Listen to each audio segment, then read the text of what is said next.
नमस्कार,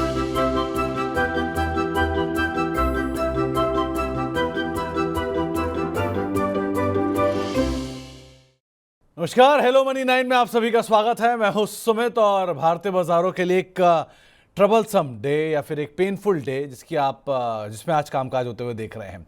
आज पेनफुल इसलिए नहीं है कि इंडेक्स के अंदर इतनी गिरावट देखने को मिल रही है, आज पेनफुल इसलिए कि आज मिड कैप स्मॉल कैप में एक सीवियर स्टॉर्म देखने को मिल रहा है। आप अगर स्मॉल कैप साइड पर हैं, 3-3.5% का ड्रॉप आपको स्मॉल कैप इंडेक्स में दिखाई पड़ेगा। मिड कैप इंडेक्स भी करीब करीब 2.5% नीचे कामकाज कर रहा है। निफ्टी करीब 1.5% नीचे है। सेंसेक्स करीब करीब 1% नीचे कामकाज कर रहा है। एक ही होप है, वो है निफ्टी बैंक, जो कि फ्लैट टू पॉजिटिव साइड पे कामकाज कर रहा है। अगर वो नहीं होता तो ये बाजार का स्टॉर्म और ज़्यादा सीवियरली दिखाई पड़ता। आज खरीदारी थोड़ी बहुत फाइनेंशियल सर्विसेज में है, निफ्टी बैंक में है, लेकिन बुरी तरह बिकवाली है मेटल में। 5.5% नीचे मेटल कामकाज कर रहा है। फार्मा 4% नीचे, एनर्जी 3.5% नीचे कामकाज करता हुआ दिखाई पड़ रहा है। कल 2800 करोड़ की बिकवाली थी। लेट्स सी आज किस तरह की बिकवाली आते हुए दिखाई पड़ती है। तो इस गिरावट में अगर आपका भी कोई सवाल है तो आपसे तो हम बातचीत करेंगे ही, लेकिन पहले जरा मार्केट पे व्यू लेते हैं हमारे आज के जानकार से। आज हमारे साथ रचित जी मौजूद हैं जयपुर से, चर्चा करने के लिए मार्केट्स पर और साथ साथ बातचीत करने के लिए किस तरह की सिचुएशंस मार्केट में देखने को मिल रही हैं। रचित सर, किस तरह के हालात हैं फिलहाल बाजार में, क्योंकि जो हाल देखने को मिल रहा है हर तरफ बिकवाली है और ट्रंप साहब के टैरिफ का इम्पैक्ट कल तो मार्केट में था ही, लेकिन कल थोड़ा बहुत शॉर्ट कवरिंग ने बचा लिया। आज तो बची कुची हालात भी बिगड़ गए। आप कैसे रीड कर रहे हो मार्केट्स को? क्या सेकंड हाफ में थोड़ी सी शॉर्ट कवरिंग हम देखेंगे, पुल बैक आएगा? सबसे पहले सुमित सर, आपको नमस्कार, सभी दर्शकों को नमस्कार, and as always thank you for having me here. Sir, कल के मॉर्निंग शो में मैं जुड़ा था और कल इस न्यूज के बाद जो मार्केट आज रिएक्ट कर रहा है वो कहीं ना कहीं रिएक्शन कल मैं देख रहा था, बट एक्सपायरी थी और कुछ एक अलग फैक्टर्स थे जिनके चलते मैं समझता हूं मार्केट ने उस तरीके से रिएक्ट नहीं किया। बट मार्केट अब सेम लाइंस पे रिएक्ट कर रहा है जिन पे हम एक्सपेक्ट कर रहे थे। और the news that I hold in my pocket right now is not something which will really make us happy. Sir, ये डाउनसाइड मुझे रुकता हुआ दिख नहीं रहा है अभी। और इसके पीछे का मैं आपको एक कारण बताता हूं। एक बहुत छोटी सी थ्योरी है। देखिए, हम सब अभी ये बात कर रहे हैं कि डोनाल्ड ट्रंप ने टैरिफ लगा दिया और हम सिर्फ एक साइड ऑफ द स्टोरी देख रहे हैं कि अगर यूएस में हमारा एक्सपोर्ट कम होता है तो हमारे कौन से सेक्टर में प्रॉब्लम में आएंगे। बट सर, हम दूसरी साइड ऑफ द स्टोरी अभी नहीं देख रहे हैं, और वो ये है कि आप ये मान लीजिए कि अगर यूएस में एक्सपोर्ट नहीं होता है तो हम एक ऑल्टरनेट मार्केट को ढूंढ रहे हैं अभी। जैसे कि हमने पहले भी बातें करी है, न्यूजीलैंड में आईटी सर्विसेज चालू करने की बात हो रही है, अफ्रीका में हम मार्केट हंटिंग कर रहे हैं। बट क्या हम अकेले हैं? नहीं, सारे देश अब ऑल्टरनेट मार्केट ढूंढ रहे हैं, और ऑल्टरनेट मार्केट अगर सारे देश ढूंढने जाते हैं तो एक अलग ही तरीके का कंपटीशन क्रिएट हो जाता है। अभी आपने स्टार्टिंग में ये बात बोली कि मेटल में आपको प्रेशर फील हो रहा है। मेटल के प्रेशर के पीछे एक और कारण ये भी है कि हम चीपर इन्फ्लक्स देख सकते हैं मेटल में आने वाले टाइम में, अगर यूएस उस तरीके से नहीं सप्लाई लेता है। मैं आपसे एक छोटा सा एग्जांपल लेता हूं। आप बांग्लादेश और श्रीलंका को अगर यूएस एक्सपोर्ट के लिए हायर टैरिफ लगा देते हैं तो they will look for alternates, और वो ऑल्टरनेट सबसे सेफ उनके लिए है इंडिया। अगर वो इंडिया में अपना जितना भी एक्सपोर्ट है वो डिप्लॉय करने लग जाते हैं, हमारी डोमेस्टिक इंडस्ट्री ही प्रॉब्लम में आ जाएगी। कोई भी ये साइड ऑफ द कॉर्नर नहीं देख रहा है कि अगर यूएस ने, डोनाल्ड ट्रंप ने जिस तरीके से टैरिफ लगाया है, अगर एक्सपोर्ट्स नहीं तो ऑल्टरनेट मार्केट, और ऑल्टरनेट मार्केट मतलब ग्लोबल कंपटीशन बहुत बड़ा होता हुआ दिख रहा है। Are we prepared for it? ये तो टाइम ही बताएगा। अब इस पे दूसरी एक और थ्योरी है जो मैं आपको ऐड कर देता हूं कि लोग बोलेंगे कि भाई आप ये चीज क्यों नहीं समझ रहे हो कि वहां का inflation will cross the roof. Sir देखिए, डोनाल्ड ट्रंप हैं, हर स्टेप वो सोचा समझा और एक कैलकुलेशन के साथ ले रहे हैं। मैं आपसे एक बहुत छोटी सी थ्योरी, एक फूड फॉर थॉट, और क्योंकि सुमित सर आप रिसर्च करते हैं इसलिए आपको थोड़ा सा ये फैसिनेट करेगा। हम अगर इसको ऐसे समझे कि अभी जो डॉज का डेटा आ रहा है, जितने भी उन्होंने सारे अपने एक्सपेंसेस काटे हैं, वो क्वांटम पैसा जो वो सेव कर रहे हैं, जो फॉरेन इलेक्शंस को फंड करते थे वो सेव करते हैं, यूएनओ का पैसा सेव करते हैं, अगर वो सेव किया हुआ पैसा एज अ सब्सिडी दे देते हैं to the local manufacturer for some time, और वो अगर देते हैं और उससे उनकी इकोनॉमी इंप्रूव होती है, उनका जो अनएम्प्लॉयमेंट बेनिफिट्स है वो भी कहीं ना कहीं खत्म होता हुआ आपको दिखेगा, और वो भी गवर्नमेंट की सेविंग में ही आएगा। अगर वो प्रोसेस डोनाल्ड ट्रंप अगर इन लाइंस पे सोच रहे हैं और वो प्रोसेस अगर एग्जीक्यूट करते हुए जाते हैं, तो हम बहुत बड़ी प्रॉब्लम को फेस करने वाले हैं। उसके बाद क्या मार्केट के लेवल्स होंगे और हम कहाँ जाके रुकेंगे, ये कहना थोड़ा सा मुश्किल हो जाए। तो ये मंदी गहराएगी, कहाँ तक गहराएगी कहना मुश्किल है, लेकिन गहराएगी ज़रूर, ये रचित सर का मानना है। रचित सर, इसमें दो दो दिन में, हर 2 दिन में कुछ नया बदलाव हो रहा है। मिसाल के तौर पे कल का दिन था फार्मा का तेज़ी का, आज मंदी का हो गया। कल का दिन था मेटल का तेज़ी का, आज मंदी का हो गया। कल आईटी मंदी में था, आज और डबल मंदी में आ गया। कल रिलायंस का कोई लेना देना नहीं था, आज बुरी तरह वो भी टूट गया। जो ड्राइवर थे, बैंक्स अब हीरो लगने लग गए, जो सडनली विलन थे एक टाइम पर। ऐसी सिचुएशन में अब आईटी में क्या करें? पहले तो जो ऑलरेडी बीटन डाउन था और बहुत बुरी तरह टूट रहा है, वन। दूसरा, फार्मा जैसा डिफेंसिव भी अगर टूट रहा है तो कहाँ जाएं? सर मैं आपको एक चीज बोलता हूँ। एक कहावत तो पूरी तरीके से मैं नहीं बोल पाऊंगा, I don't remember, when the winds are high, when the storm is high, it is better to stay put. अब वो क्या कहावत है एग्जैक्टली वो तो मुझे नहीं याद पड़ रही है अभी, मगर हाँ करंट मार्केट कंडीशन को देख के मैं एक ही चीज आपको बोलूंगा कि rather than taking such kind of strong initiatives, मतलब आप सारी बात छोड़िए, कल के दिन मैं ही बहुत ज्यादा बुलिश हो गया था। मॉर्निंग शो में मैंने ही फार्मा को लेके बात करी थी, क्योंकि उन्होंने कहा था कि हम फार्मा पे टैरिफ अभी नहीं लगा रहे हैं। बट आज आज वो कहीं छुट्टी मनाने या पता नहीं कहां जा रहे थे, प्लेन के बाहर खड़ा होकर उन्होंने ये बोल दिया कि फार्मा का टैरिफ भी हमने प्लान कर लिया और बहुत दूर नहीं है, रेस्ट इज हिस्ट्री, फार्मा में भी फॉल आ गया। तो आप अगर कोई भी डायरेक्शनल मूव अभी सोच रहे हैं, आप डोनाल्ड ट्रंप का नेक्स्ट मूव नहीं जानते। एंड वेरी फ्रैंकली, अभी जितनी भी मैं आपसे बातें कर रहा हूं, 9 तारीख को उन्होंने इसका इम्प्लीमेंटेशन बोला है। 9 तारीख के पहले कितनी मीटिंग्स, 9 तारीख के पहले कितने नए अनाउंसमेंट्स, और 9 तारीख के पहले कितने नए डिसीजंस, नोबडी नोज। तो जब आपको कुछ नहीं पता है ना, तो rather than fighting, rather than buying और selling just for the sake of it, या अपना एक एनालिसिस करके, एक अजम्पशन करके आप जो भी बेटिंग कर रहे हैं मार्केट के अंदर, वो गलत होने के चांसेस बहुत ज्यादा ब्राइट हैं। क्योंकि जिस फोर्स से हम भिड़ रहे हैं, वो हमसे कहीं ना कहीं इस तरीके का कनेक्शन लेके बैठा हुआ है, और उसका जो एक डोमिनो इफेक्ट है वो इतना बड़ा आता हुआ दिखेगा। क्योंकि बहुत सारी चीजें हैं, वो एक अनाउंसमेंट करते हैं, चाइना दूसरा अनाउंसमेंट करता है, यूरोप कैसे बिहेव करता है, सारी चीजें अभी it is too difficult to understand. And when you don't understand anything, the best way is to stay mum, ना कुछ बेचिए ना कुछ खरीदिए, एक बार सिचुएशन देखिए, किस तरफ क्या करवट लेगा कोई नहीं जानता। एंड वेरी फ्रैंकली, अभी स्मार्ट एक्ट करने से अच्छा कैपिटल प्रिजर्व करना, कंजर्व करना ज्यादा इंपॉर्टेंट है मेरे हिसाब से। 9 तारीख एक बार निकल जाने दीजिए, ग्लोबली क्या सिचुएशन बनती है, क्या क्लैरिटी आती है, उसके बाद ही कुछ स्टेप लीजिए। अभी कोई भी एक्शन लेना और ना लेना दोनों ही आपको बेवकूफी लग सकती है। कल जिन्होंने फार्मा नहीं खरीदा उनको बेवकूफी लग रही होगी, आज जिन्होंने खरीद लिया उनको बेवकूफी लग रही है। तो ultimately you really don't know where you will go wrong, because there are multi forces working on the entire ecosystem. तो इट्स बेटर एक बार क्लैरिटी आ जाए फिर ही लड़ाई करें। आपकी कहावत का एक देसी वर्जन ज़रूर मैं बता देता हूँ कि कभी भी अगर, जैसे आमतौर पे देखा ना, आपने एक कहानी पढ़ी होगी, हमने बचपन में पढ़ी थी कि जब बियर आता है तो आप कुछ मत करो, लेटे रहो, थोड़ी देर सूंघेगा चला जाएगा। जब भी कभी बियर मार्केट आए, आप कुछ मत करिए, थोड़ी देर आएगा, सूंघेगा, चला जाएगा। जब चला जाएगा तब आपको डिसाइड करना अब करना क्या है। It is a similar market. जैसी मार्केट, जब भी कभी बियर मार्केट आपको अटैक करे, सिंपल तरीका है, कुछ मत करिए, just buy when you can not buy anything, buy time, that is the best strategy. चलिए खैर, अब आगे बढ़ते हैं और जरा निफ्टी के टॉप गेनर। हाँ रचित सर बताइए। सर देखिए, मैंने अभी कुछ भी नहीं बोला है, ठीक है, फ्राइडे का सेशन है, आप मंदी भी बोल सकते थे, बियर वर्ड आपने यूज किया है सबसे पहले, so it goes on you, I have nothing to do से और डू अबाउट इट।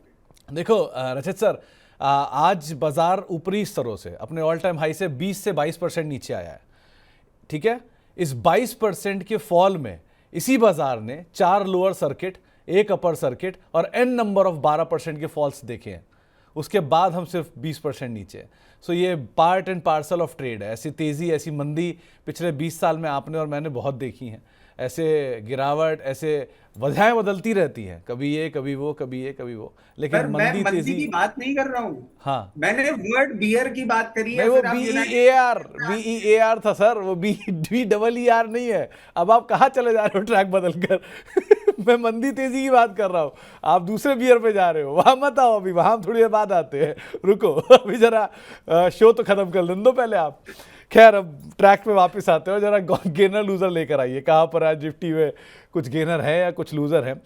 तो पहले आज निफ्टी के कुछ बढ़ने वाले शेयरों की अगर बात करें तो थोड़ा बहुत बैंक्स एंड फाइनेंशियल्स की तरफ से आपको सपोर्ट दिखाई पड़ेगा। बजाज फाइनेंस Q2 अपडेट पे चला है, HDFC बैंक Q2 अपडेट पे चला है, एक्सिस थोड़ा बहुत चल रहा है, टाटा कंज्यूमर थोड़ा बहुत चल रहा है। लेकिन गिरने वाले शेयरों की अगर बात की जाए तो आज सबसे ऊपर नाम है ONGC, ऑयल स्पेस से Hindalco, Tata steel, Tata motor. Heavy sell off इन स्टॉक्स में देखने को मिला। मिड कैप साइड पर आज जहां पर खरीदारी है उसमें Marico, Bajaj, max health care, max financial, Indus tower यहाँ पे खरीदारी है। और बिकवाली वाली साइड पे कुछ नाम अगर आपको दिखाई पड़ेंगे तो नालको, भारत फोर्ज, मझगांव डॉक, वो न्यूज़ फ्लोज के बीच में, और ऑयल इंडिया, यहाँ पर भी तेज़ बिकवाली देखने को मिल रही है। इसके अलावा आज स्मॉल कैप साइड पर खरीदारी है कैस्ट्रॉल में, सिग्नेचर ग्लोबल में, PNB हाउसिंग में, नारायण हृदयालय में, लगातार तेज़ी में ये शेयर इनफैक्ट।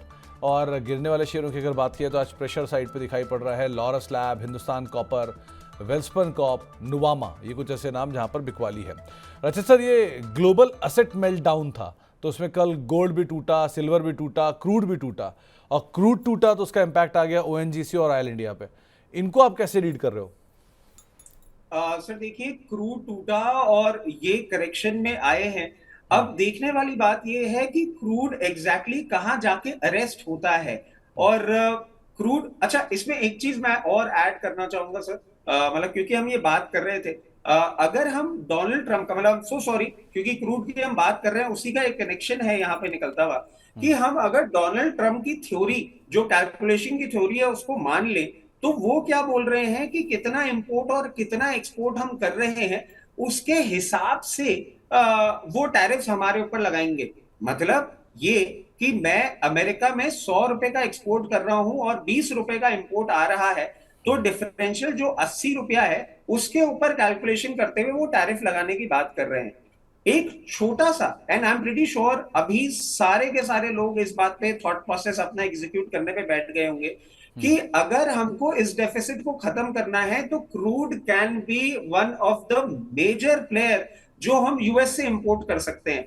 2 पैसा ऊपर भी अगर हम इंपोर्ट कर रहे हैं, बट डोनाल्ड ट्रंप के इस कैलकुलेशन को वर्क करने के लिए, और इस कैलकुलेशन से आप देखिए डोनाल्ड ट्रंप अपने क्रूड को कितना ज्यादा आपके लिए इंपॉर्टेंट बना देंगे कि ठीक है, अगर हमको थोड़ा सा एक्सपेंसिव भी पड़ता है तो भी हम उसको खरीदने को तैयार हो जाते हैं, जस्ट फॉर द सेक कि हमारे जो एक्सपोर्ट्स हैं वो वाइबल हो जाएं। तो क्रूड आपका अभी सस्ता हो रहा है, क्रूड अभी अरेस्ट होता हुआ कहां दिखता है, उसके बाद ही आप इस पे कोई कॉल लें। मेरे हिसाब से जिस तरीके से ये फॉल आया है, अब कहीं ना कहीं ये एक लोअर लेवल्स पे ही मैनेज कर रहा है, और यहां से कोई भी न्यूज आती है तो एक बाउंस बैक आपको बनता हुआ दिख सकता है। बट जब तक ये फॉल कर रहा है, again I will stick to the same idea, एक बार पूरी स्टेबिलिटी, पूरी क्लैरिटी 9 अप्रैल 10 अप्रैल तक आ जाए, उसके बाद ही कोई डिसीजन ले। अभी इनका फॉल को अरेस्ट करने का या लोअर लेवल्स पे, इन करंट लेवल्स पे बाइंग करने का मैं एडवाइज नहीं करूंगा। तो अभी नहीं, थोड़ा 9 तारीख का वेट करिए, उसके बाद देखते हैं क्या करना चाहिए। तो आज के लिए 2 इम्पॉर्टेंट शब्द जो रचित सर ने बोले हैं, पहला 9 तारीख का वेट करिए, और दूसरा शाम को 9 बजे का वेट करिए। उसके बाद दोनों में ही बियर मार्केट पर लेकर क्लैरिटी आते हुए दिखाई पड़ेगी आपको। एनीवेज, चलिए अब सवाल जवाब का सिलसिला शुरू करते हैं, बातचीत करते हैं दर्शकों सवालों को लेकर। सबसे पहले तो अगर आपका भी कोई सवाल है और आप भी इस कार्यक्रम का हिस्सा बनना चाह रहे हैं तो आपके स्क्रीन पर वो नंबर आएगा, व्हाट्सएप नंबर आएगा, जिसके जरिए आप इस कार्यक्रम का हिस्सा बन सकते हैं। 9311121874 ये हमारा व्हाट्सएप नंबर है। आप ईमेल कर सकते हैं money9query@tv9.com पर, और साथ ही साथ अगले 1 से 1.5 घंटे तक हम जुड़े रहेंगे आप लोगों के साथ फेसबुक और यूट्यूब के जरिए। वहाँ पर भी आप हमारे साथ जुड़ सकते हैं और बातचीत कर सकते हैं सवालों को लेकर। अब शुरुआत करते हैं पहले सवाल के साथ। रचित सर, पहला सवाल आया है, केईसी इंटरनेशनल पर 924 रुपए के दाम पर लास्ट ईयर लिया था, अब लॉस देख रहे हैं, क्या करना चाहिए इस स्टॉक में? कल भी बड़ी तेज गिरावट थी इसमें, आज भी है, क्या करें अभी? सर देखिए, केईसी ना इन करेक्शन के बाद भी अभी भी वैल्यूएशन कंफर्ट बहुत ज्यादा नहीं दे रहा है। दो फंडामेंटली स्ट्रांग है, मगर अभी यहाँ पे आपको थोड़ा सा और डाउनसाइड देखने को मिल सकता है, और उसके बाद ही ये वैल्यूएशन कंफर्ट दिखेगा। तो आपने जिन लेवल्स पे ले रखा है, मैं आपको एक ही चीज सजेस्ट कर सकता हूं, नियर अबाउट 625 रुपए के आसपास आए, वहां पे आप देखें और हल्की हल्की बाइंग करना चालू करें। मतलब जितना भी आप एवरेज करने की सोच रहे हैं, उसका अराउंड 25% आप वहां पे बाय करें, और उस पर्टिकुलर बाइंग के बाद उसको आप थोड़ा सा मेंटेन करें। और जैसे ही आपको नियर अबाउट 900 के लेवल्स देखने को मिले, सॉरी थोड़ा सा एक गलत लेवल आ गया, अगर 840 के लेवल्स आपको देखने को मिले, वहां पे आप जो आपने लोअर लेवल्स पे एवरेज किया है उसको डिप्लॉय करें। ऐसे करके अपनी बाइंग प्राइस नीचे लेकर आए, नीचे आएगा, थोड़ा वैल्यूएशन कंफर्ट भी मिलेगा। दो कंपनी फंडामेंटली स्ट्रांग है, बट हाँ थोड़ा सा डाउन साइड अभी और है। लोअर लेवल्स पे बाय करें और इन लेवल्स पे आके एक बार उसको डिप्लॉय करें। 9 ही याद आ रहा है आज आपको रचित सर। 900 नहीं है, वो 800 के जोन से, जिनको आप अदरवाइज ध्यान रखिएगा। और ये बात सही भी है कि ये कंपनी फंडामेंटली अच्छी है। ठीक है, वो थोड़ा हाल फिलहाल में इसमें उतार चढ़ाव ज़रूर देखने को मिला, लेकिन इसमें आप बने रह सकते हैं, थोड़ा समय दे सकते हैं। इसके अलावा आप बातचीत करते हैं, एक और सवाल आया है बातचीत करने के लिए हमारे साथ इनफैक्ट एक दर्शक मौजूद हैं ऋषिकेश से, अतुल ध्यानी साहब मौजूद हैं ऋषिकेश से। अतुल जी नमस्कार। अतुल जी आप सुन पा रहे हैं? चलिए शायद संपर्क टूट गया, लेकिन कोफोर्ज को लेकर इनका सवाल था, क्या करना चाहिए रचित सर? इसमें भी हायर लेवल से काफ़ी ज़्यादा गिरावट आई है, 8,005 रुपये के दाम पे खरीदारी है इनकी, अभी क्या करें कोफोर्ज में? देखिए अभी आप अगर इसको देखते हैं, फंडामेंटल्स सारे इन प्लेस लगते हैं। अगेन थोड़ी सी प्रॉब्लम है, वैल्यूएशन डिस्कंफर्ट भी है, और टेक्निकल टर्म्स पे भी बेरिश ही दिख रहा है। ये जो फॉल है ये अभी अरेस्ट होता हुआ नहीं दिख रहा है, और इसने कहीं ना कहीं अपना जो एक लेवल था अराउंड 68-60 का, उसको जिस तरीके से ब्रीच किया है, इसका सपोर्ट बनता हुआ दिख रहा है एट अराउंड 6450 लेवल्स। 6450 लेवल्स पे आए, एक बार एवरेज करें, और जो आप एवरेज करेंगे उसके लिए, जो 6450 लेवल्स पे आप एवरेज करेंगे उसके लिए एक स्ट्रिक्ट स्टॉप लॉस होगा 5919 का या 5920 का। और मैं ये क्यों बोल रहा हूं, ये इसलिए बोल रहा हूं क्योंकि अभी जिस तरीके से इस पूरा का पूरा sector is reeling under pain, थोड़ा सा सेफर साइड हम स्टॉप लॉस लगा के चलें तो बेटर रहेगा। और जो आप लोअर लेवल्स पे एवरेज करेंगे उसको नियर अबाउट 7,000 रुपए आप वापस डिप्लॉय करें, फिर लोअर लेवल आए फिर खरीदें। ऐसे करके अपनी साइकिल चलाएं, क्योंकि जिन लेवल्स पे आपने ले रखा है वो बहुत जल्दी तो आते हुए दिख नहीं रहे हैं। बट इस पर्टिकुलर स्टॉक के लिए मैं ये चीज जरूर बोलूंगा कि स्टॉप लॉस के साथ ही एवरेज करें। अगर ये वो लेवल तोड़ता है जो हमारा स्टॉप लॉस का है, तो डाउनसाइड और भी आ सकता है। And I don't want to sound very bearish, but हाँ अगर वो लेवल ब्रीच होता है तो एक बार आपको 4600 लेवल्स भी आता हुआ दिखा सकता है। वेरी बियरिश, ये साउंड नहीं करना चाह रहे हैं रचित सर, इसीलिए आपके लिए एक राय आपको दी गई है। आरती फार्मा, हरीश जी का एक सवाल आया है, इस सवाल को इस शेयर को लेकर 135 शेयर है इनके पास, 730 रुपए के दाम पे इनकी खरीदारी है, क्या करना चाहिए इसमें? आरती फार्मा डबल ए है सर ये? जी जी। I am so sorry.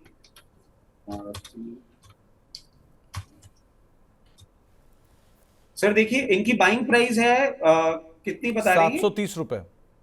730 है, बाइंग के बहुत पास मेंटेन कर रहा है। और अगर हम देखें तो मेरी समझ से एक कंफर्टेबल लेवल पे ये मेंटेन कर रहा है। फंडामेंटली भी कंपनी अच्छी ही लग रही है, आप इसको बिल्कुल मेंटेन करें। आपने जिस बाइंग प्राइस पे लिया हुआ है वो ही अट्रैक्टिव लग रही है। अगर कैसे भी करके ये आपको 694 या 690 लेवल्स के नीचे अगर क्लोजिंग करता हुआ दिख जाता है 1 से 2 दिन, तो डेफिनेटली एक स्टॉप लॉस आप अपना वहां पे मेंटेन कर सकते हैं। और नियर टर्म ही टारगेट्स की अगर हम बात करें तो बहुत कंफर्टेबली ये आपको 840 रुपए तक का मूवमेंट, इस ट्रैजेक्टरी में 840 रुपए तक का मूवमेंट दिखा सकता है। चाहे तो उन लेवल्स पे आप एक बार प्रॉफिट बुक कर सकते हैं। चलिए, तो आपको लेवल बताए गए हैं, उनको आप फॉलो कर सकते हैं। आनंद कुमार गुप्ता साहब हमारे साथ मौजूद हैं प्रयागराज से बातचीत करने के लिए। गुप्ता जी नमस्कार। नमस्कार सर, नमस्कार नमस्कार गुप्ता जी, क्या सवाल है आपका? सर एचसीएल टेक्नोलॉजी का 200 शेयर है मेरे पास और 1650 पे बाइंग है मेरी। ओके। और जहाँ से बाइंग है सर, वहाँ से करीब 16-17% डाउन हो गया शेयर। तो आपने समय कितना रखा है इसके लिए? इसके लिए करीब अराउंड मैंने रखा था सर कि 2 महीने का लगभग समय रखा था इसके लिए मैंने, जब मैंने बाइंग किया था। ओके। और आपकी खरीदारी के बाद ही ऊपर के लेवल नहीं दिखाया इसने, राइट? जी सर, जी सर। चलिए, तो क्या करा जाए रचित, इनके पास एचसीएल टेक के शेयर हैं। आईटी पूरी तरह से टूट रहा है। एक अच्छी चीज़ क्या है कि जैसे जैसे स्टेबल हो रहा है वैसे वैसे इसकी डिविडेंड यील्ड बेटर होती जा रही है। 4% के आसपास की यील्ड आ चुकी है, मतलब 3.25-4% तो पहुंच ही गई है। अभी क्या करना चाहिए इसमें? सर देखिए, इसमें प्रॉब्लम जो एक सिंपल मतलब fundamentally as you know the company is very good, कहीं ना कहीं वैल्यूएशन कंफर्ट भी मिल रहा है इन लेवल्स पे। इनको एवरेज करने के लिए, क्योंकि मेरे को बस इनके साथ प्रॉब्लम एक दिख रही है, इनका टाइम होराइजन बहुत छोटा है। अगर ये टाइम होराइजन बढ़ा सके तो बिल्कुल अपनी पोजीशन मेंटेन करें, और अराउंड 1360 अगर इनको ये मिलता है तो उन लेवल्स पे ये एवरेज करें, और जो 1360 पे ये एवरेज करेंगे उसको करीबन 1550 या 1540 के लेवल्स पे एक बार एग्जिट करें। ऐसे करके अपनी बाइंग प्राइस नीचे लेकर आए, क्योंकि इनकी जो बाइंग प्राइस है उसको आने में थोड़ा सा टाइम लग सकता है। 1540 के ऊपर ही जब ये मेंटेन करेगा उसके बाद ये एक अपसाइड रजिस्टर करने की पोजीशन में आएगा, और उस टाइम ये 1700 का लेवल भी जा सकता है। बट एक बहुत स्ट्रॉन्ग रेजिस्टेंस दिख रहा है 1540। लोअर लेवल्स पे खरीदें, 1540 पे डिप्लॉय करें, और उसके बाद अपनी बाइंग प्राइस नीचे आने के बाद अपनी एग्जिट अपॉर्चुनिटी ढूंढे। मगर ये पर्टिकुलर स्टेप सिर्फ तब लिया जाए जब ये अपना टाइम होराइजन थोड़ा बढ़ाना चाह रहे हो। 1-2 महीने में अभी 1540 थोड़ा सा डिफिकल्ट हो सकता है, पॉसिबल है बट डिफिकल्ट है। थोड़ा सा इश्यूज अभी हैं, लेकिन एक अच्छी चीज़ क्या है, कंपनी अच्छी है। आप समय अवधि बढ़ा दीजिए तो आपको दिक्कत नहीं होगी, लेकिन हाँ, क्योंकि समय अवधि कम है इसलिए शायद थोड़ा सा प्रेशर या पेन आपको आता हुआ दिखाई पड़ेगा। अंबर सिंघा साहब सवाल पूछ रहे हैं कि जम्मू एंड कश्मीर बैंक के शेयर हैं इनके पास 91 के दाम पर, क्या इसमें ये बने रहें या इसमें से निकलकर बैंक ऑफ इंडिया के शेयर में स्विच कर जाएं? आप क्या राय रखते हो? देखिए, वैसे आप बोले तो मेरे को तो जम्मू एंड कश्मीर बैंक भी अच्छा लग रहा है, और एक टेक्निकल ट्रेंड्स पे भी एक रिकवरी की पूरी कोशिश कर रहा है। और थोड़ा सा आपको 100 रुपए पे एक रेजिस्टेंस फेस हो सकता है। उसके बाद अगर आप देखें तो बहुत कंफर्टेबली आपको 110 रुपए तक का भी मूवमेंट दिखा सकता है। चाहे तो इसी में मेंटेन करें, और अगर आपको दोनों का ही बेनिफिट उठाना है तो एक एडवाइस और हो सकती है कि 100 रुपए के लेवल पे आप इसको 50% यहाँ पे डिप्लॉय करके जो कैपिटल फ्री होता है वो दूसरे बैंक में लगा दें। तो अभी इसके अपडेट भी आए हैं, Q4 है, कुछ देर पहले ही अपडेट आते हुए दिखाई पड़े हैं, और जो ग्रॉस एडवांसेस है करीब 10-10.5% बढ़े हैं वाई बेसिस पर। Q-on-Q 7% बढ़े हैं। कासा डिपॉजिट्स करीब 2.5% बढ़े हैं वाई बेसिस पर, और 3% बढ़े हैं Q-on-Q बेसिस पर। ये एक अपडेट अभी अभी आए हैं जो कि मोर और लेस नंबर्स इन लाइन ही मान के चलिए, तो कोई ख़राब नंबर नहीं है, ख़राब बैंक नहीं है, बस थोड़ा सा समय रखिए, उसके हिसाब से आप काम कीजिएगा। इसके अलावा एक और सवाल जो आया है वो है L&T को लेकर एक सवाल आ रहा है। राधिका राठी जी का एक सवाल है, और एस्कॉर्ट्स, ये 2 शेयर इनके पास हैं, ये इसमें क्या करें? प्लस HDFC बैंक भी इनके पास है, वहां प्रॉफिट्स बुक करके निकल जाएं क्या? देखिए सर, मैं एक ना पास्ट क्वेश्चन से एक चीज और कंटिन्यू करना चाहूंगा। ये हमने आपके साथ ही डेटा पॉइंट शेयर किया था जहां पे PSU बैंक्स का जो ग्रॉस LPA था वो बहुत ज्यादा कम हो चुका है, और उस टाइम भी हमने ये चीज बोली थी कि अब अगर हम बैंकिंग सेक्टर पे फोकस करें तो PSU banks might out perform private sector banks because of their asset and there deposit. जो कासा भी अब हम इंप्रूव होता हुआ देख रहे हैं after this particular income tax का नॉर्म, Tier 3 और रूरल एरिया से भी इनका कासा इंप्रूव होता हुआ आपको दिख सकता है। ये कुछ एक कारण है, इसीलिए मैंने दोनों बैंक्स के साथ स्टिक अराउंड करने के लिए बोला है। हम पूरे PSU bank as a pack में एक अच्छा अपसाइड देख रहे हैं। जैसे ही मार्केट स्टेबलाइज होगा इनमें आपको डिसेंट अपसाइड देखने को मिल सकता है। आई एम सो सॉरी, मतलब वो एक बात रह गई थी इसलिए मैंने वो बात कंटिन्यू करी। अब L&T इन्होंने ले रखा है, इनकी बाइंग प्राइस है सर हमारे पास? नहीं, इन्होंने L&T और एस्कॉर्ट्स पे एवरेज करना कहाँ चाहिए, ये एक सवाल है। और दूसरा, एचडीएफसी बैंक में नो प्रॉफिट है तो क्या लेकर निकल जाना चाहिए? देखिए, एलएनटी की अगर हम बात करें और एवरेज के लेवल्स निकालें, तो मैं समझता हूं बहुत कंफर्टेबली आपको ये 3150 रुपए के आसपास आता हुआ दिखे, वहां पे आप अपनी एवरेज करने की पोजीशन बना सकते हैं। बट क्योंकि आपने हमें अपनी बाइंग प्राइस नहीं बताई है, और मान लीजिए कि आपने अगर 3250 या 3300 पे ही ले रखा है, तो मैं आपको अभी एक सेफर सजेशन ये दूंगा कि 3150 पे एवरेज ना करें। अगर अपसाइड का मूवमेंट जब आए, वहां पे एग्जिट अपॉर्चुनिटी ढूंढे। नॉट दैट मैं ये बोल रहा हूँ कंपनी खराब है, बट मार्केट की वॉलेटिलिटी इतनी ज्यादा है कि इतने पास के लेवल पे अपना कैपिटल डिप्लॉय करना मैं एडवाइस नहीं करूंगा। उसके साथ साथ अब दूसरा शेयर जो है एस्कॉर्ट्स की हम बात कर रहे हैं। एस्कॉर्ट्स में भी अगर आप एवरेज का लेवल ढूंढें तो देखिए कंफर्ट जरूर मिल रहा है। थोड़ा सा एफआईआईज ने एग्जिट पोजीशन अपनी बनाई थी, उसके चलते और थोड़ा सा करेक्शन देखने को मिला था। अगर आप एवरेज करने का प्राइस ढूंढ रहे हैं अराउंड 2900 आपको ये मिले, तो वहां पे आप एक बार अपनी एवरेज पोजीशन बना सकते हैं अगर हायर लेवल्स पे आपने ले रखा है। और एचडीएफसी बैंक आपने लिया है, बहुत ही उम्दा स्टॉक है, और अगर आप प्रॉफिट बुक करना ही चाह रहे हैं इसमें, तो थोड़ा सा इसको टाइम और दे दें, और आपको अराउंड 1860 के लेवल्स के आसपास मिले, वहां पे आप चाहें तो एक बार प्रॉफिट बुक करके निकल सकते हैं। तो आपको तीनों ही स्टॉक्स को लेकर राय दी जा चुकी है, उसके हिसाब से आप काम कर सकते हैं। अब बातचीत करने के लिए हमारे साथ भूषण साहब मौजूद हैं सूरत से। भूषण जी नमस्कार। नमस्कार। नमस्कार भूषण, आप सुन पा रहे हैं? हेलो। जी जी सर, सुन पा रहे भूषण जी, आवाज आ रही है आपको? हैं सर। जी जी जी सर, आवाज़ आ रही है। आपकी आवाज बहुत धीरे आ रही है, क्या आप थोड़ा तेज बोल सकते हैं? जी सर। जी सर, मेरे पास टाटा पावर के 70 शेयर्स हैं। ओके, किस भाव पे? हाँ, 395 के भाव से हैं। और कितना समय इसको आप और दे सकते हो भूषण जी? अभी 1-1.5 साल। 1 से 1.5 साल। क्या करना चाहिए इसमें? रचित सर, पूरा का पूरा टाटा समूह बुरी तरह टूट रहा है। Tata power, Tata motors, Tata TCS, Tejas, सब में ही बुरी तरह बिकवाली आ रही है। क्या करना चाहिए इसमें? देखिए, टाटा पावर में मैं इनको ये चीज बोलूंगा कि अपनी पोजीशन मेंटेन रखें और बेफिक्र रहें। एक चीज जरूर ये कर सकते हैं कि अराउंड 340 लेवल्स मिले तो यहाँ पे और अपनी पोजीशन, अगर इनके पास फंड पोजीशन है, तो 340 लेवल्स पे एक बार आप एवरेज करें, और उसके बाद पोजीशन अपनी मेंटेन करें। और जो ये एवरेज कर रहे हैं, मैं इससे भी निकलने के लिए लेवल जो दूंगा वो 400 रुपए का दूंगा, जो कि बहुत डिसेंटली मुझे आता हुआ दिख रहा है। और नीचे के लेवल पे एवरेज करने के लिए सिर्फ इसलिए बोल रहा हूँ क्योंकि 400 रुपए के लेवल पे भी ये सिर्फ 3 रुपए ही प्रॉफिट में आएंगे।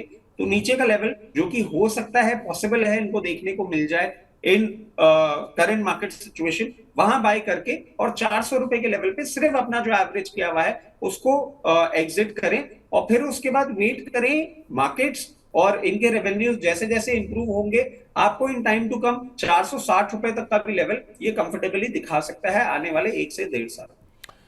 ओके, एक सवाल आया है साइंस क्लास हैंडल से। इन्होंने टाटा मोटर्स के 50 शेयर ले रखे हैं 880 रुपए के दाम पे, और सनसेरा इंजीनियरिंग के शेयर हैं 1250 रुपए के दाम पे। सो आप कैसे देख रहे हो इनके दोनों सवालों को? सर देखिए, टाटा मोटर्स पे ना बहुत सारी बातें चल रही हैं अभी, और ये बात भी आई थी बीच में कि जो जेएलआर है उसका near about, if I am correct, 1/3 business आता है यूएस से। और जिस तरीके से डोनाल्ड ट्रंप ने अपनी टैरिफ की तलवार लटकाई है, उसमें टाटा मोटर्स की गर्दन कटती हुई दिखी है। बट रियलिटी ये है सर कि अगर इनको जेएलआर ही सप्लाई करना है, इनका यूके में प्लांट है, और यूके में प्लांट होने के कारण आप देखें 10% टैरिफ वाले वैल्यू पे ये सप्लाई कर सकते हैं वहां पे, जो कि आई बिलीव एक सेंस ऑफ कंफर्ट देता है। क्योंकि इसके पीछे एक और फैक्टर है sir, that around 50% of the consumption which is done in the market of United states of America is done by the elite which holds majority money, which has a quantum of 10 to 15%। मतलब 10 to 15% population जो है वो 50% consumption को mobilise करती है, और वही वो लोग हैं जो जेएलआर के प्रोडक्ट खरीदते हैं। तो 10% का ड्यूटी टैरिफ अगर इन पे लगता भी है तो इनको बहुत बड़ा डेंट नहीं पड़ने वाला, जिस कारण से ये पर्टिकुलर स्टॉक में इतनी ज्यादा आपने वेटिंग देखी है। मैं आपको अपनी समझ से बोलूं तो मेरे को तो ये एक बाइंग अपॉर्चुनिटी दिख रही है। और करंट लेवल्स पे डरा हुआ मैं भी हूं थोड़ा सा, बट आपने क्योंकि ले रखा है तो मैं आपको एक ही चीज सजेस्ट करूंगा, इस फॉल को एज अपॉर्चुनिटी यूज करें। और यहाँ पे जितना भी आप एवरेज करने के लिए खरीदना चाह रहे हैं, यहाँ पे बहुत कंफर्टेबली 40% ले लें। और अगर मार्केट में कार्नेज ही आ जाता है और आपको 570 580 के लेवल्स पे मिलता है तो वहां पे और अपनी पोजीशन बढ़ाएं। और जो आप 640 लेवल्स, अरे सॉरी 615 614 लेवल्स पे खरीद रहे हैं, उसको बेचने के लिए 730 का लेवल रखें, क्योंकि वहां पे आपको हल्का सा रेजिस्टेंस फेस हो सकता है। 730 पे जाने के बाद वापस ही नीचे आए तो वापस खरीदें, ऐसे करके अपनी बाइंग प्राइस लेके नीचे आए। और लॉन्ग टर्म में जो इनका प्रोडक्ट लाइनअप है, जैसी ये कंपनी है और टेस्ला वाला फैक्टर भी जो है वो कहीं ना कहीं हम ट्रिगर इन होते हुए देखेंगे, मेरी समझ से विचलित ना हो, लोअर लेवल्स को अपॉर्चुनिटी की तरह काम मिले और हायर लेवल्स पे डिप्लॉय करें। लास्ट टाइम आपने जहां पर बोला था कि मुझे बाइंग अपॉर्चुनिटी दिख रही है वो था नेटको फार्मा, अगर मैं गलत नहीं हूं तो, और वहां से वो स्टॉक 650 670 रुपये के आसपास हुआ करता था और वहां से शेयर कल के लेवल में 840 850 छू के आ चुका है। सो अगेन टाटा मोटर पे आज रचित सर बोले हैं कि यहाँ बाइंग अपॉर्चुनिटी दिख रही है, गौर से सुनिएगा इस बात को। एक सवाल और आया है तनिष्क जी का। पहले तो शुक्रिया तनिष्क जी हौसला अफजाई के लिए। टाटा स्टील के इनके पास 500 शेयर हैं 137 रुपये के दाम पे, और एल&टी फाइनेंस के 145 रुपये के दाम पर शेयर हैं 200। करना क्या चाहिए इनमें? सर देखिए, स्टील में ना थोड़ा सा डर लग रहा है, और डर के पीछे का कारण मैंने आपको बता ही दिया। अब जिस तरीके से सारी सिचुएशन बन रही है, अगर यूएस अड़ा रहता है तो स्टील में भी आपको थोड़ी सी प्रॉब्लम आती हुई दिख सकती है। आपकी बाइंग प्राइस के बहुत पास मेंटेन कर रहा है। आपके पास दो ऑप्शंस हैं जो मैं आपके साथ शेयर करना चाहूंगा। या तो 138 का क्लोजिंग बेसिस स्टॉप लॉस पे ये पोजीशन मेंटेन कर लें, क्योंकि 138 अगर ये ब्रीच करता है तो एक पॉसिबिलिटी है कि आपको एक बार 125 तक का भी लेवल दिखा सकता है। मगर अगर आप लॉन्ग टर्म इन्वेस्टर हैं और इस डिविएशन से विचलित नहीं होंगे तो आप अपनी पोजीशन मेंटेन करें, और जैसे ही मार्केट सुधरेगा आपको अपॉर्चुनिटीज भी मिलेंगी, और चाहें तो 154 के आसपास आप एग्जिट करने की सोच सकते हैं। तो एक चीज ऑब्जर्व किया आपने रचित सर, आज टाटा ग्रुप के 5 शेयरों पे सवाल आ चुके हैं अब तक। टाटा स्टील, टाटा मोटर्स इस पर आया कुछ देर पहले, बाकी टाटा पावर पे एक सवाल आया।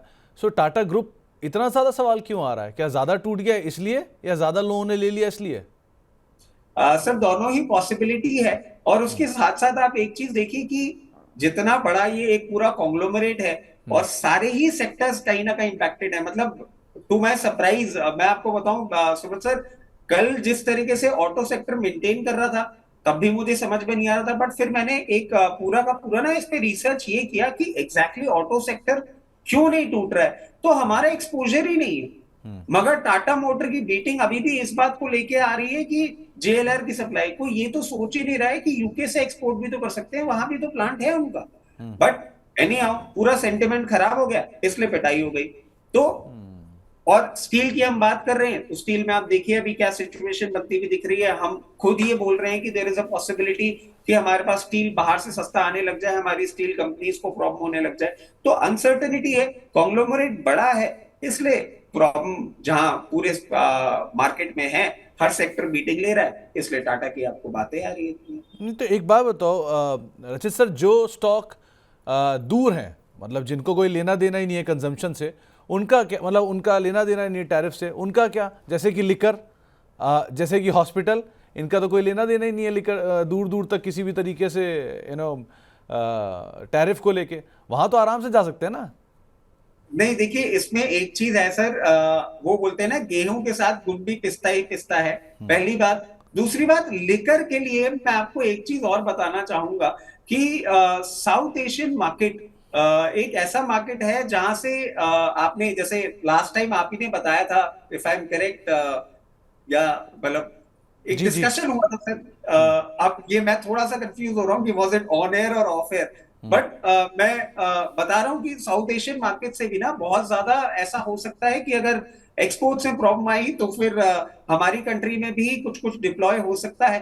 और हॉस्पिटल्स में अभी at the very face of it तो कोई प्रॉब्लम नहीं दिख रही है। और डेफिनेटली मतलब ये एक ऐसा सेक्टर नहीं है जो आपके इस इंटरनेशनल टैरिफ वॉर में चपेटे में आएगा। बट क्योंकि करेक्शन है और जब सब बिकने लग जाता है तो लोगों का डर आ जाता है, थोड़ा सा प्रॉफिट टेकिंग के मोड पे भी आ जाते हैं कि क्या पता कल को इस पे भी कुछ इम्पैक्ट आ जाए, और उसके चलते ही वो एक करेक्शन में एक प्रॉफिट टेकिंग में आ रहे हैं। बट ये जो प्रॉफिट टेकिंग है इसमें कहीं ना कहीं, जैसे मैं ही कितना ज्यादा अभी नेगेटिव साउंड कर रहा हूं, बट जब टाटा मोटर की बात आई तो वहां पे थोड़ा सा मेरा एक बुलिश स्टांस हो गया, मुझे अपॉर्चुनिटी दिखने लग गई उसमें, क्योंकि बहुत नेगेटिविटी है मगर कहीं कहीं अपॉर्चुनिटी है, तो उसको एज अ बाइंग भी यूज कर सकते हैं।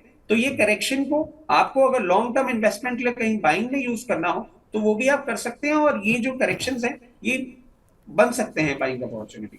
तो अभी देखिए, जब फियर एट इट्स पीक होता है तभी पोर्टफोलियो बढ़िया बनता है। जब fear at its greed at its peak होता है तब माल बेचने का समय होता है। अभी ठीक है, अभी थोड़ा टैरिफ का इश्यूज चल रहे हैं और वैसे भी किसी खबर के बिना बाजार नीचे कभी आएगा भी नहीं, तो आना ठीक है, आया है। अब जो अपॉर्चुनिटी आपको मिल रही है उसको इस्तेमाल करिए। आगे बढ़ते हैं और गार्डन रीच शेखर शर्मा साहब के पास 1800 रुपये के भाव पे खरीदारी है। क्या ये 1850 जाने का लेवल दिख सकता है? काफी इन्हें घाटा हो रहा है, अभी क्या करा जाए इसमें?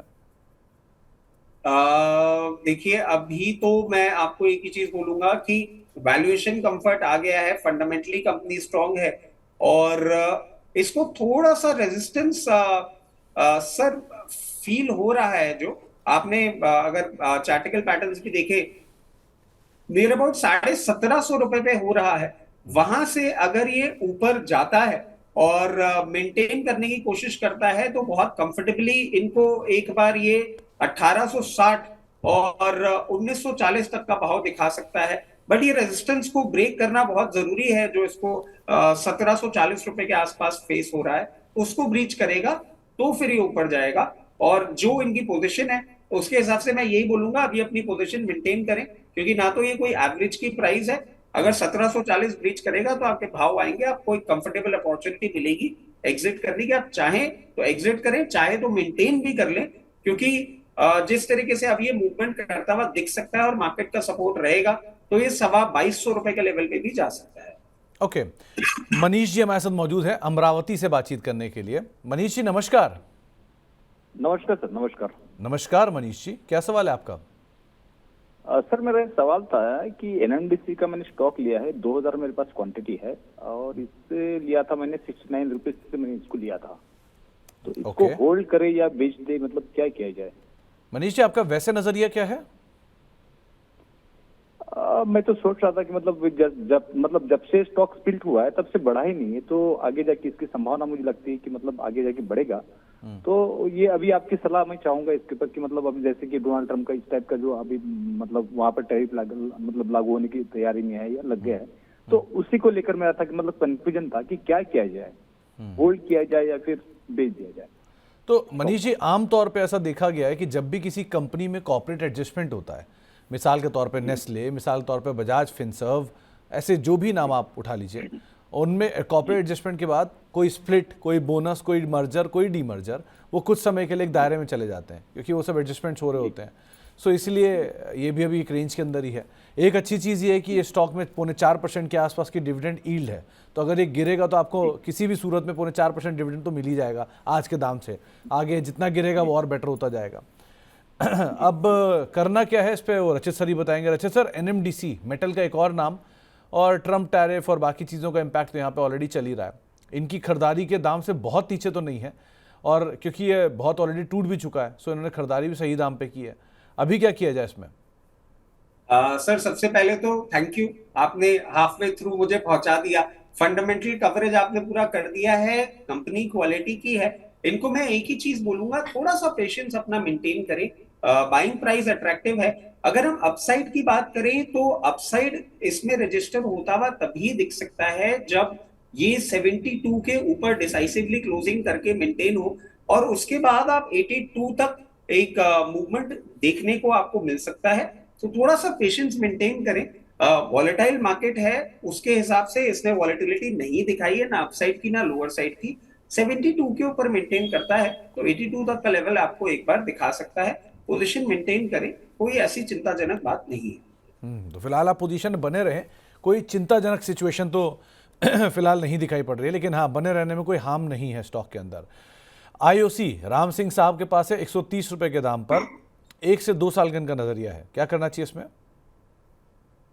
देखिए, आपने जिस भाव पे ले रखा है उस भाव पे ही मेंटेन कर रहा है, और अब सेक्टर के वैल्यूएशन के हिसाब से भी इसने अपने आप को एक कंफर्ट वाले जोन में रख दिया है। फंडामेंटली कुछ एक प्रॉब्लम्स थी, अब वो रिजॉल्व होती हुई आपको दिखेंगी, और इनको डेफिनेटली जो क्रूड है उसका भी बेनिफिट देखने को मिल सकता है। और आप चाहें तो अराउंड 144 लेवल्स एक आपको अपॉर्चुनिटी मिल सकती है, जो अभी ये ट्रेंड दिखा रहा है, वहां पे प्रॉफिट बुक करें। बट आप जो टाइम होराइजन लेके चल रहे हैं, मैं आपको एक चीज और सजेस्ट करूंगा, चाहे तो 144 पे थोड़ा सा डिप्लॉय करके 164 लेवल्स का भी आप वेट कर सकते हैं। जो टाइमलाइन आपके पास है वो लेवल्स भी आपको आने वाले समय में दिखाने का दमखम रखता है। तो ये दो लेवल्स हैं, जैसे आप चाहें वैसे एग्जिट अपॉर्चुनिटी को यूज करें। ओके, एक आकांक्ष महाजन साहब का सवाल आया है सहर्स इलेक्ट्रॉनिक्स को लेके। आपने शायद इसका नाम ना सुना हो, क्योंकि मैंने ही नहीं सुना। तो SAHASRA ये इसका NSE कोड है, अगर आप ट्रैक कर पा रहे हो, SAHASRA। तो इसका बारे में आप कुछ कह पाओ, कोई आइडिया लगा पाओ, तो क्या करना चाहिए? एक सेकंड सर, बस एक खुल ही रहा है।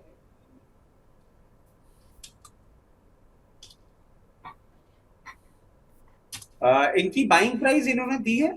नहीं, हाँ, 283 रुपए पे खरीदारी है, 406 इनके पास।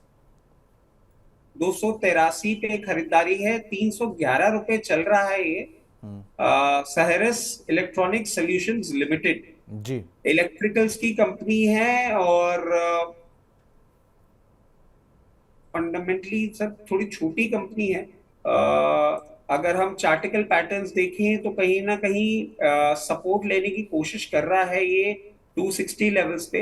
बहुत ज्यादा टेक्निकल्स तो इसके दिख नहीं रहे हैं, बट इनको मैं एक ही चीज सजेस्ट करूंगा कि अगर ये जो ट्रेंड कंटिन्यू कर रहा है, मतलब आप इसमें एक पोजीशन मेंटेन कर रहे हैं, तो 264 का एक स्टॉप लॉस अपना क्लोजिंग बेसिस लगा के चले। और जिस तरीके से मूवमेंट कर रहा है, आपको 373 और 420 ये दो लेवल्स देखने को मिल सकते हैं। अकॉर्डिंगली एग्जिट अपॉर्चुनिटी को यूज करें, और जो स्टॉप लॉस हमने बोले हैं उनको भी आप मेंटेन करेंगे तो थोड़ा ठीक रहेगा। तो आपको रचित सर दिख इसलिए नहीं रहा क्योंकि ये कंपनी SME प्लेटफॉर्म पे आई थी, फिर SME प्लेटफॉर्म से ये माइग्रेट हुई है या नहीं अभी तक क्लियर नहीं है, लेकिन ये SME प्लेटफॉर्म पर शुरुआत में कंपनी कामकाज करती थी, और अक्टूबर में इस कंपनी का IPO आया है। तो है तो बहुत छोटी कंपनी, और एक तरफा चला है, 1000 रुपये का शेयर दिखा के वापस अब नीचे आया है। सो बहुत ही देख संभल कर ध्यान से काम करिएगा। इस बाज़ार में आपके पास बहुत अच्छे मौके हैं, बहुत अच्छे शेयरों को पोर्टफोलियो के लिए इकट्ठा करने के। अगर आप उसका इस्तेमाल ना करके ऐसी कंपनियों में जाना चाह रहे हैं जिन कंपनियों का जिक्र कम है, लिक्विडिटी कम है, तो थोड़ा आप अपनी स्ट्रैटेजी में भी दोबारा काम करिए। इसके अलावा अब एक सवाल आया है इन्फोसिस और TCS, और इस फॉल में क्या ऐड करने लायक बन गई हैं? इंद्रनील साहब पूछ रहे हैं, आप क्या राय रखते हो? देखिए इंद्रनील जी, कंपनी बहुत ही स्ट्रांग है, और डेफिनेटली जो पेन है वो मतलब मैं आपको एक और इसमें ना चीज ऐड करना चाहूंगा कि IT के हम पेन की बात कर रहे हैं, अभी जो सिचुएशन हो रही है, आप देखिए 10 तारीख से रिजल्ट आना चालू हो जाएंगे, 4 तारीख पे हम बैठे हुए हैं। यूजुअली हमने देखा है TCS और इंफोसिस के जब रिजल्ट्स आते हैं ना, तो वो गाइडेंस भी देते हैं। How do you think this time they will be giving the guidance? क्यों?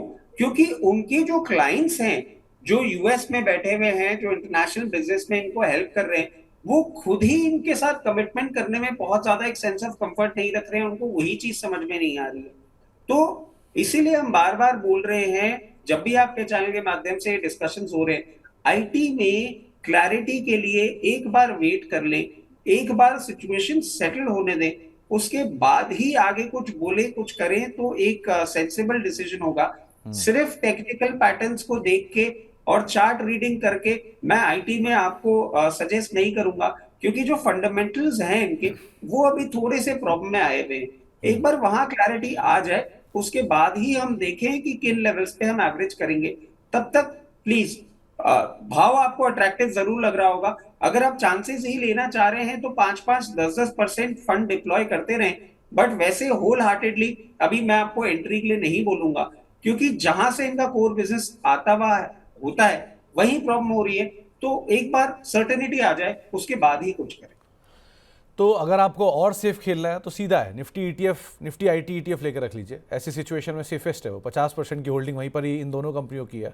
या अगर आप एसआईपी वे में पोर्टफोलियो एक्यूमुलेट करना चाहते हैं। अच्छा, एक चीज़ और पूछना था मुझे आपसे रचित सर, मान लीजिए मैं एक निवेशक हूँ जिसको अपने रिटायरमेंट के लिए 5,000 टीसीएस चाहिए या 10,000 टीसीएस चाहिए या 2,000 टीसीएस चाहिए फॉर एग्जाम्पल, तो क्या ऐसे दाम मेरे लिए सही है? मैं ऐड करता रहूँ आराम आराम से, कि टीसीएस डिविडेंड ही देता है 100 रुपये साल का आपको, 80 रुपये 100 रुपये, तो क्या मैं यहाँ पे ऐड करता रहूँ 2 शेयर 5 शेयर 10 शेयर करके? ये बिल्कुल आप कर सकते हैं, मगर मतलब मैंने ये बात इसीलिए जो अभी दूर रहने के लिए बोली वो इसलिए बोली क्योंकि ये एवरेज करने की बात कर रहे हैं। एसआईपी तो देखिए सुमित सर, निफ्टी 50 के मेजॉरिटी स्टॉक्स में आप हर फॉल पे एसआईपी में अगर पैसा लगाते रहेंगे ना, यू विल ऑलवेज विन।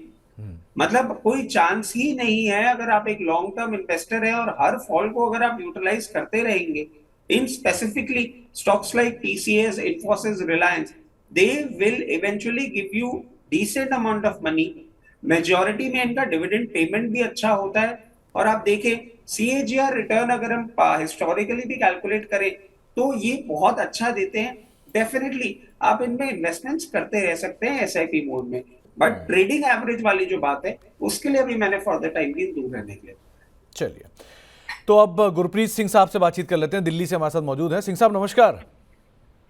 हाँ जी, नमस्कार सुमित जी। नमस्कार सिंह साहब, नमस्कार। सर, क्या सवाल है? बहुत दिनों के बाद नंबर लगाया आपका। सिंह साहब, हम तो फोन लाइन रोज ही ओपन करके रखते हैं, पॉसिबल नहीं हो पाया आपसे बातचीत करने का, लेकिन बात नहीं। उसके लिए माफी। सर, आपसे बात करके बहुत बहुत शुक्रिया सिंह साहब। सर, पूछे सवाल। 360 शेयर है bank of Baroda. Okay sir, ये मैंने 270 में पहली दफा लिया था, एवरेज करके 232 पे आ गया था। ठीक है, अब जो लेवल पे है, क्या सर अब कुछ निकल जाए या बढ़ने के? इसका चार्ट अच्छा है तो अभी बने रहे, थोड़े टाइम बाद निकले। वैसे आपका सिंह साहब क्या नजरिया था इसमें, टाइम फ्रेम क्या रखा आपने? सर 2 साल 3 साल रख सकता हूँ, कोई टेंशन वाली बात नहीं है। 4 साल 5 साल भी रख सकता हूँ, मतलब मेरे को कोई ऐसे मनी की रिक्वायरमेंट नहीं है। मतलब अगर ठीक है। यहाँ से निकाल के कहीं और अच्छा सेक्टर उसमें चले जाए या इसमें बने रहे। ओके, तो क्या करना चाहिए रचित? इनके पास बैंक ऑफ बड़ौदा के शेयर हैं, 360 शेयर हैं, 232 रुपये के दाम पे खरीदारी है, समय दे सकते हैं, समय की कोई दिक्कत नहीं है। अभी एक बड़ा पेन पॉइंट घूम कर वहाँ से ऊपर आया भी है बैंक ऑफ बड़ौदा, अभी क्या किया जाए इसमें? सर देखिए, बिल्कुल सही आप बोल रहे हैं, पेन पॉइंट से घूमकर आया है और अभी हल्का सा एक रेजिस्टेंस जरूर फेस हो सकता है 242 लेवल्स पे।